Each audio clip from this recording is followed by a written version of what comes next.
Merhabalar arkadaşlar. Bugün size 3 Eylül'de gerçekleşecek olan Başak Yeni Ayı'ndan bahsetmek istiyorum. Başak Yeni Ayı'nı 26 Ağustos ile 11 Eylül tarihleri arasında etkisini hissedeceğimiz bir yeni ay ve 11 derece 4 dakikada gerçekleşiyor bu yeni ay.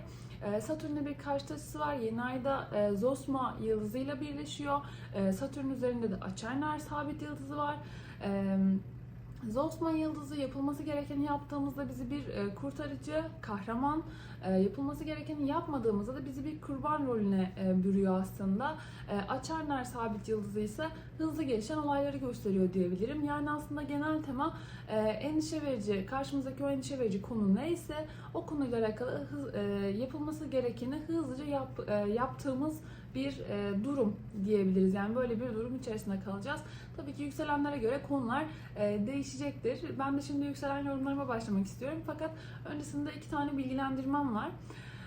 Bu bilgilendirmelerden ilki astroloji paketimle alakalı danışmanlık paketim. Doğum haritası danışmanlığı, 2 yıllık öngörü analizi ve doğum saati tespiti hepsi birlikte toplam 2000 TL arkadaşlar. Bu danışmanlık kampanyam gerçekten kısa süreli bir kampanya ve hani piyasanın çok daha altında. Herkes yararlanabilsin diye böyle bir paket oluşturdum. Bu danışmanlıktan yararlanmak için benimle WhatsApp hattım üzerinden iletişime geçebilirsiniz. Aşağıya bırakacağım açıklamalara zaten. Onun dışında Instagram'dan da yine DM atabilirsiniz. Yine iletişime geçebiliriz, konuşabiliriz oradan. Bunun dışında bir de eğitim paketim var. Annem astrolog Ayşe Aslan Gülüncan ile birlikte hazırladığımız ilk dersimizde 25 Ekim'de gerçekleştireceğimiz bir eğitim sınıfımızı ilk defa açıyoruz. Uzun zamandır istediğimiz bu sınıfı bu sene açabiliyor olmak gerçekten çok heyecan verici bir durum. İlk dersimiz olacak. Umarım katılım sağlarsınız. Eğer katılmak isterseniz 9 aylık bir eğitimimiz olacak. Her haftada bir gün toplamda 2 saat eğitim yapacağız ve bu eğitim içerisinde tabii ki eğitim konularımız temel seviye modern Batı astrolojisinden başlıyoruz. Yani daha doğrusu modern Batı astrolojisinden temel seviye eğitimden bahsediyoruz. Heyecanlıyım, kusura bakmayın. 9 aylık bir eğitim sürecek, yani toplamda 40 hafta olacağını planlıyoruz. Tabii ki uzayabilir, kısalabilir ama hani aylık ücret üzerinden hesaplanıyor. Eğitim ücreti ve diğer tüm detaylar için de benimle yine WhatsApp hattım üzerinden iletişime geçebilirsiniz. Bu arada eğitim sürecimiz boyunca WhatsApp grubumuz olacak. Öğrencilerimize özel ve bu öğrenciler kendi aralarında not paylaşımı, derste işlenen sorular ve hani onların cevaplarıyla alakalı birbirleriyle konuşabilir. Onun dışında haftada 2 saatte ben işlenmiş derslerle alakalı sorularınızı cevaplıyor olacağım. Yani bir soru cevap yapabileceğiz. Kendi haritalarınızı işte işlediğimiz konular bazında her hafta inceleyeceksiniz ve onların anlayamadığınız kısımlarını bana sorabileceksiniz. Böyle bir eğitim sınıfı inşallah açmak istiyoruz. Katılım sağlamak isterseniz dediğim gibi WhatsApp üzerinden benimle iletişime geçebilirsiniz. Şimdi gelelim artık yeni ayda yükselen burç yorumlarımıza. Öncelikle Koç burçları ve yükselen burcu Koç olanlar. 6. evinizde gerçekleşiyor bu yeni ay ve özellikle sağlıkla alakalı tabii ki endişe verici bir durumunuz varsa acilinden hastaneye gitmenizi tavsiye ediyorum. Bir tetkik, bir tedavi başlatabilirsiniz. Üstünü örttüğünüz bir ne bileyim bir baş ağrısı, bir diş ağrısı, bir şey varsa hemen acil tarafından harekete geçmelisiniz. Onun için tabii ki 6. ev iş yeriyle alakalı ve iş yerinde bir probleminiz varsa hemen sorumlu kalmalı ve harekete geçmelisiniz diyebilirim. Bazılarınız bu konuyla alakalı iş değiştirirken kendi işi olan yükselen koçlarımda iş yerinde bir hani kendi işinizi kurduğunuz bir yeriniz varsa da orada ne bileyim işte bir küçülmeye gidebilirsiniz veya işçi alımı yapıyor olabilirsiniz ya da bir sistem değiştiriyor olabilirsiniz gibi. Yani hızlıca ne yapmanız gerekiyorsa yapın aslında. Bundan bahsediyoruz. Bunun dışında günlük rutinlerinizi daha böyle verimli geçirmeye çalışmanız gerekiyor. Zaten iş ve sağlık konusuyla alakalı yapmanız gerekenleri yaparsanız günlük rutinleriniz bu sayede zaten verimli olacaktır ve beraber olduğunuz insanlara da aynı şekilde hayatını verimli hale getirebilirsiniz. Yani işte iş yerinizde bir sorun, problem var ve burada bir sistem değişikliğine gittiğinizde hem kendi gününüz hem de çalışan diğer arkadaşlarınızın günü daha verimli olacaktır demek istiyorum yükselen koçlarım. Kendinize çok iyi bakın. Umarım çok güzel bir yeni ay dönemi geçirirsiniz. Boğa arkadaşlarım ve yükselen burcu boğa olanlar, sizin 5. evinizde gerçekleşiyor bu yeni ay ve tabii ki 5. ev nedir? Aşk. Aşkla alakalı geçmişten gelen biri olduysa bu Merkür Retrosu döneminde bununla alakalı hani hızlıca bir karar verip evliliğe doğru gidebilirsiniz, bir teklif edebilirsiniz veya da bir teklif alabilirsiniz.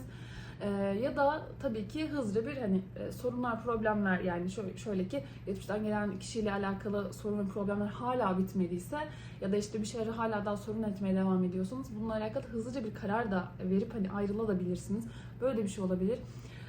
Bunun dışında hani çocuk sahibi olmak isteyen bazı boğaların varsa onlar da bir an önce harekete geçsin, çok da güzel olacaktır diyorum. Yani çok böyle geciktirmeden ne yapmanız gerekiyorsa hani çocuk sahibi olmakla alakalı onları yapabilirsiniz demek istiyorum. Çünkü geç kalırsanız bu birazcık süreç uzayabilir belki işte hani bazı sorunlar ve aksaklıklar çıkabilir bu konuyla alakalı. Hemen ne yapmanız gerekiyorsa yapın. Onun dışında var olan çocuklarınız varsa onların sorunlarıyla alakalı yine hızlıca buraya odaklanıp onu sorunu çözüp hani ne yapmanız gerekiyorsa, ne bileyim işte bir şey alınması gerekiyordur, hızlıca alın, ya da bir yere götürülmesi gerekiyordur, çocuğunuz hemen götürün hızlıca, yani ne yapmanız gerekiyorsa onu yapın çocuklarla alakalı. Onun dışında hobileriniz ve yeteneklerinizle alakalı işte edindiğiniz, bu zamana kadar edindiğiniz bazı bilgiler, eğitimler vardı. Bunları deneyime dönüştürüp hızlıca ön plana çıkıp sahneyi alabilirsiniz yükselen boğalarım. Umarım çok güzel bir yeni ay geçirirsiniz. Kendinize çok iyi bakın. Hoşçakalın. İkizler Burcu ve yükselen burcu ikizler olanlar. Sizin 4. evinizde gerçekleşiyor bu yeni ay ve tabii ki özellikle ev ve iş konusuyla alakalı bazı sorumluluklarınız, hatta ağır sorumluluklarınız olabilir. Satürn'ün 10. evden yapmış olduğu bir karşıt açı var size ve bu hani bu yeni aya sizin haritalarınızda. Bu zaten işle alakalı, özellikle de iş değiştirme, iş kurma ya da bazı hani terfi ile alakalı yine ağır sorumluluklar almanız gerekecek bir durumdur. Fakat bu sorumlulukları alırsanız zaten hızlıca büyümeniz kaçınılmaz olacaktır. Eğer sorumluluk almazsanız da işinizden olabilirsiniz veya iş yerine başınızı belaya sokabilecek bazı problemlerle karşılaşabilirsiniz ikizler arkadaşlarım. O yüzden hemen sorumluluk almaya çalışın. Yani işle alakalı bir sorununuz, probleminiz varsa hemen bir iş arayışına girebilirsiniz. Kendi işinizi uzun zaman kurmak istiyordunuz ve şu anda çalıştığınız iş yerinde bayağı bir problem yaşıyorsunuz. Hemen işinizi kurmaya başlayabilirsiniz. Veya işte bir pozisyon, işte sizin üstünüzde bir pozisyon eksikliği oldu, hani boşluğu oldu veya işte yine farklı bir departmanda, sizin de bildiğiniz bir departman ama farklı bir departmanda bir boşluk oluştu. Hemen orada bir sorumluluk alın, ben yaparım deyin, öne çıkın ve o sorumluluğu alın ki bu sayede büyümeniz kaçınılmaz olsun. Dediğim gibi eğer sorumluluk almazsanız maalesef hani işinizden olabilir veya bazı başınızı belaya sokabilecek problemlerle karşılaşabilirsiniz. Bunun dışında tabii ki 4. evinizde gerçekleşiyor dedik. Ev, arsa, hani gayrimenkul vesaire alma, satma, bunlarla alakalı bazı durumlarınız varsa hızlıca alın ya da hızlıca satın. Çünkü işte ne bileyim satmazsanız elinize patlayabilir, almazsanız orayı kaçırabilirsiniz ve bir de asla o kadar uygununu bulamayabilirsiniz. Şehir ya da ülke değiştirmekle alakalı bir konunuz varsa hemen taşının, yani hiç beklemeyin bile. Tadilat, tamirat yine yaptırmak istiyorsanız onlara da hemen başlayın. Sonra usta bulamazsınız, ustayı bulursunuz, işçiyi bulamazsınız falan gibi böyle ya da parayı bulamazsınız falan gibi böyle şeyler yaşanabilir. Ne yapmak istiyorsanız hemen şimdi yapın evle alakalı. Yine aileyle alakalı yine bir yapmanız gereken bir şey, almanız gereken bir sorumluluk varsa hemen o sorumluluğu da alın. Yani ertelediğiniz ne varsa hemen şimdi yapın. Yoksa elinizde patlayabilir. İkizler arkadaşlarım. Kendinize çok iyi bakın. Hoşçakalın.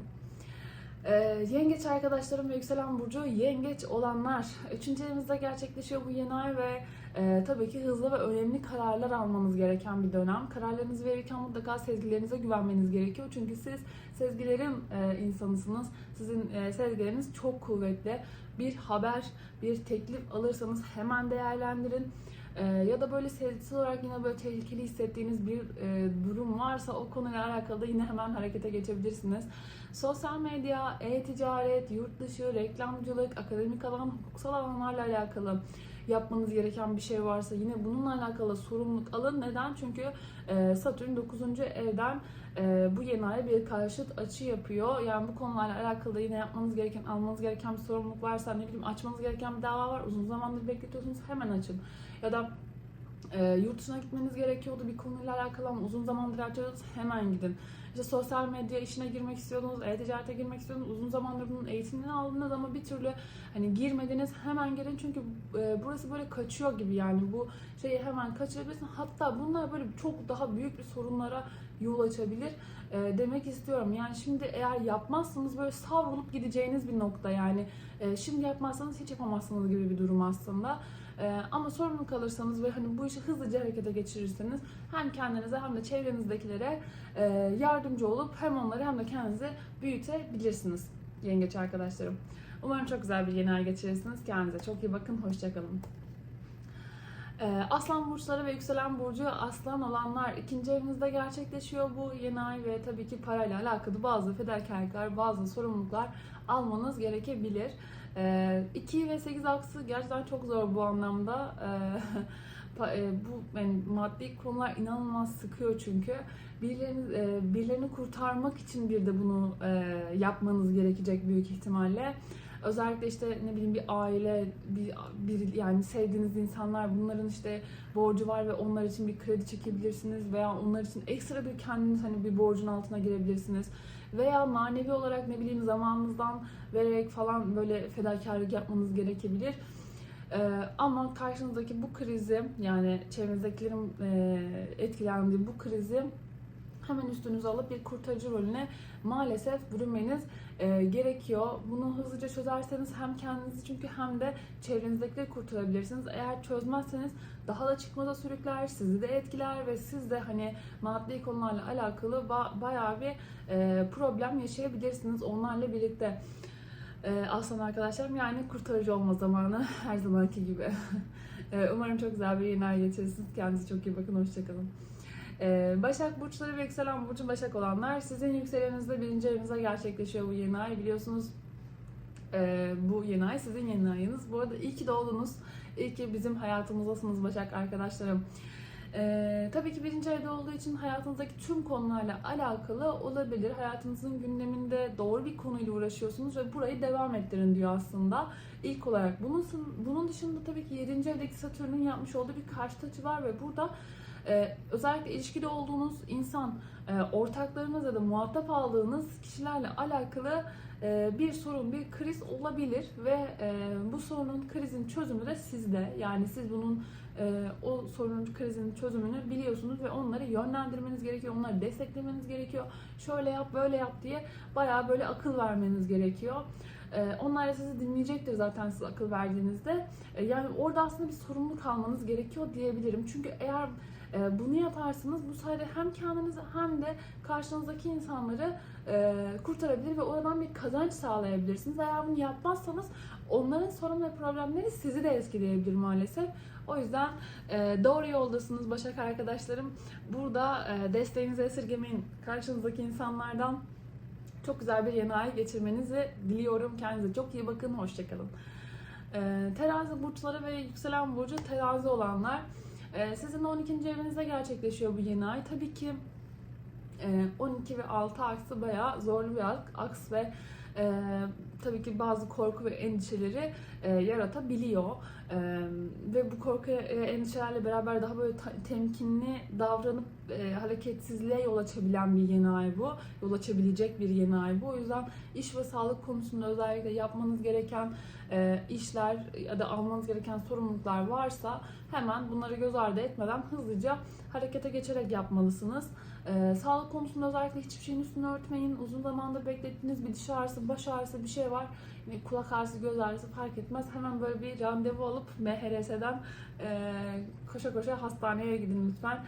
Ya da iş konusunda yine sorumlu kalırsanız, yani iş konusunda da yine aslında sorunlar ve problemler varsa bunlara da hani hemen müdahale ederseniz, değiştirmeye çalışırsanız, bir şekilde yapmanız gerekeni yapar veya sorumluluk alırsanız orada terfi alabilirsiniz. Ama eğer sorumluluk almaz, işte beni etkilemiyor zaten falan deyip böyle göz kapatırsanız sizi de etkileyecek, hatta tüm iş arkadaşlarınızı da etkileyecek maalesef sorunlara ve problemlere yol açabilir.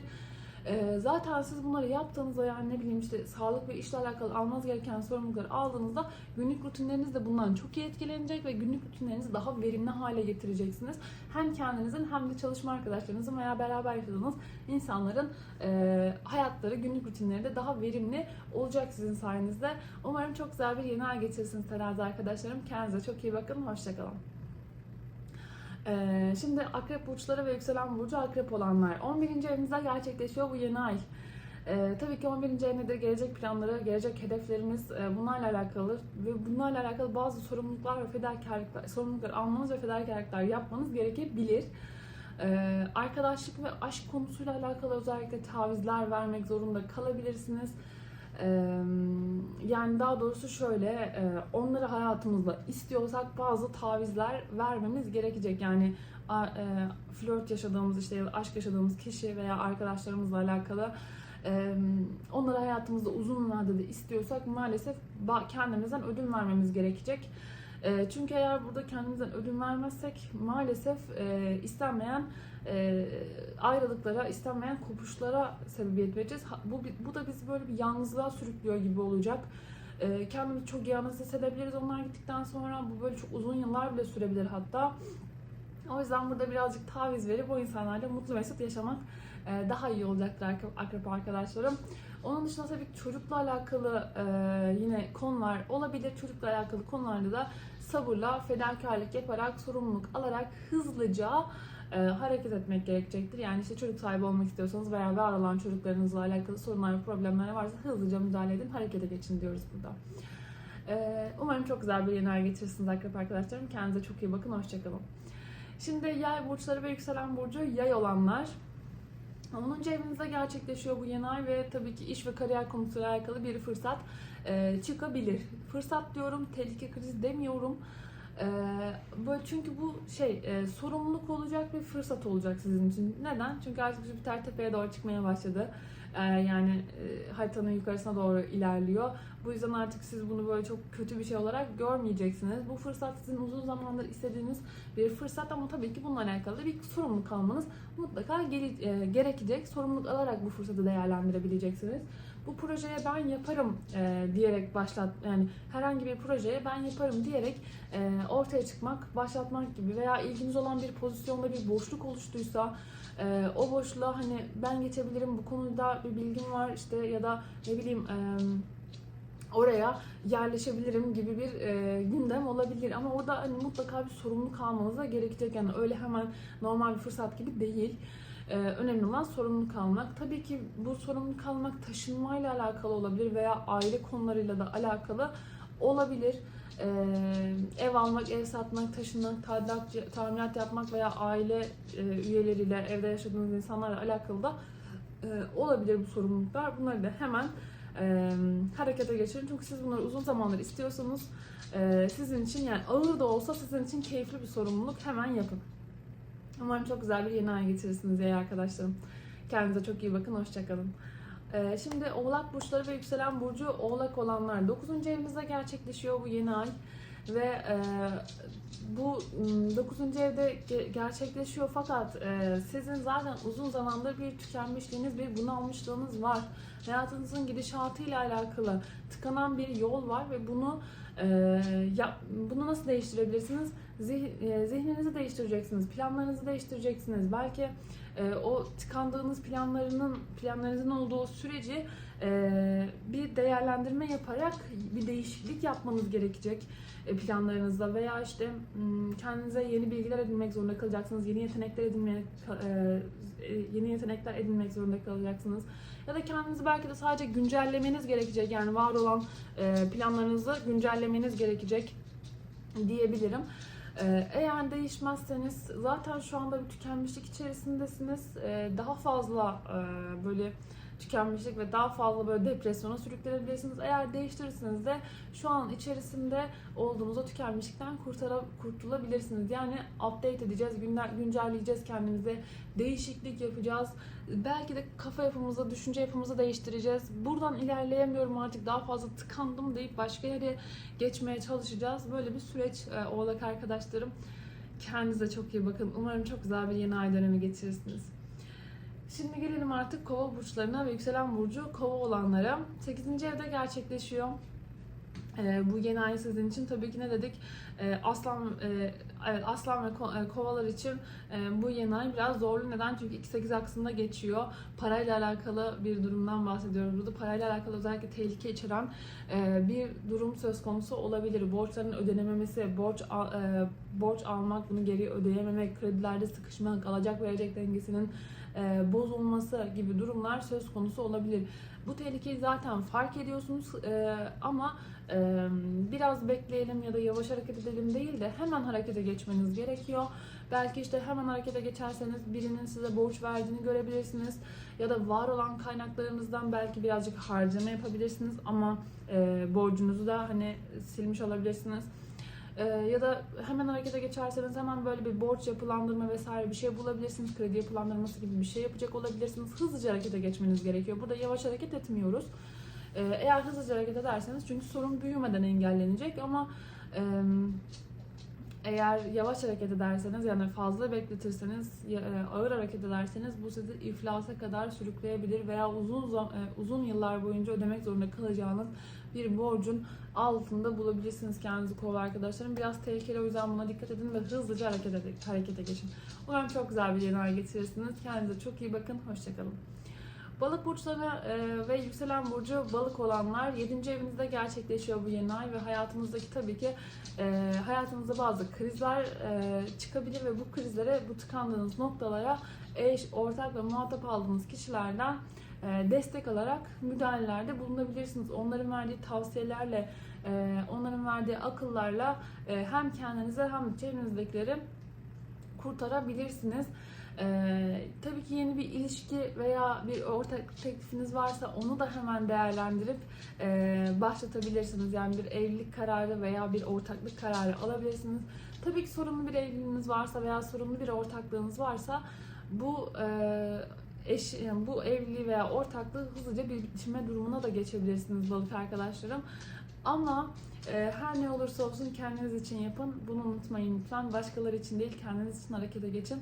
Ve başkalarından yardım almaktan çekinmeyin. Balık arkadaşlarım, kendinize çok iyi bakın. Umarım çok güzel bir yeni ay dönemi geçirirsiniz. Hoşçakalın. Bella, ayak seslerinden video çekemedim. Hoşçakalın.